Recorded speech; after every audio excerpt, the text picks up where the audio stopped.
जिस पर भरोसा हो और वही धोखा दे दे तो सबसे बड़ा घाव वही होता है। देश की सबसे बड़ी अदालत से लोगों को इंसाफ की उम्मीद होती है, लेकिन सुप्रीम कोर्ट के इन दो फैसलों ने जनता के भरोसे को झकझोर कर रख दिया।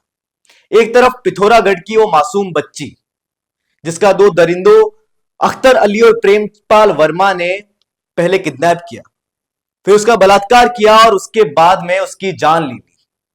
और जब मामला डिस्ट्रिक्ट कोर्ट में गया तब उसे डेथ पेनल्टी सुनाई गई, हाई कोर्ट में उसे डेथ पेनल्टी सुनाई गई, लेकिन जब मामला सुप्रीम कोर्ट में जाता है उसे बाइज्जत बरी कर दिया जाता है।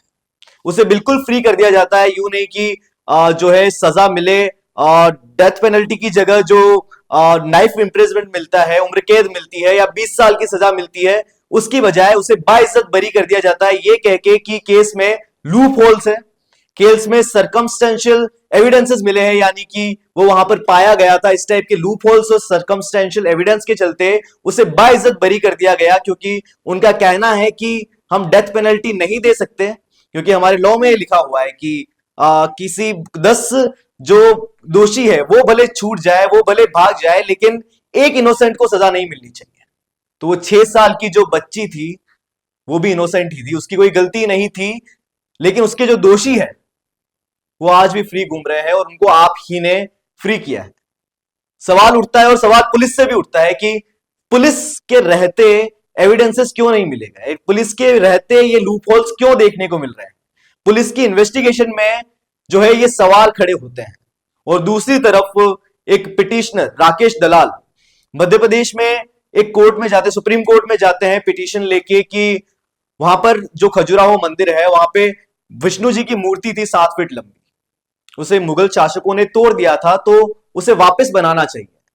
इस पर बी आर गवाई जो चीफ जस्टिस है वे साफ साफ ने ये नहीं कहते कि आर्कोलॉजिकल सर्वे का ये मामला है, एएसआई जो है ये संभालती है, तो हम इसमें कुछ नहीं कर सकते हैं। वे उल्टा जवाब देते हैं, कहते हैं कि go and ask the deity now, मतलब आप भगवान से जाके इसके बारे में पूछिए। You say you are a staunch devotee of Lord Vishnu, so go and pray now, आप उनसे प्रार्थना करिए कि हमें क्या करना चाहिए। आप चीफ जस्टिस हैं, आपकी लोग इज्जत करते हैं, आपकी जो डिसीजंस होते हैं उनको मानते हैं, और आप इस तरह से लोगों की आस्था को है, आस्था जो है उसको ठेस पहुंचा रहे हैं। लोकसभा राज्यसभा में कोई भी अगर बिल पास होता है तो उसे मंजूरी कौन देता है? सुप्रीम कोर्ट देता है। और आपके अगर इस टाइप के फैसले रहे तो लोगों का आपके ऊपर सही भरोसा उठ जाएगा। एक तरफ देश की बेटियां इंसाफ के लिए तरस रही है, दूसरी तरफ अदालतें सबूतों की कमी का हवाला देकर दोषियों को बरी कर देती है। वहीं आस्था से जुड़े मामलों में भगवान से यही कहा जाता है कि प्रार्थना करो, और ऐसी टिप्पणी से भक्तों की भावनाएं आहत होती है, उसका कोई जवाब नहीं है। सवाल यह है कि जब सुप्रीम कोर्ट से ही पीड़ितों और आम जनता को उम्मीद नहीं रहेगी तो न्याय की आखिरी सीढ़ी पर खड़ा यह तंत्र किसके लिए काम कर रहा है?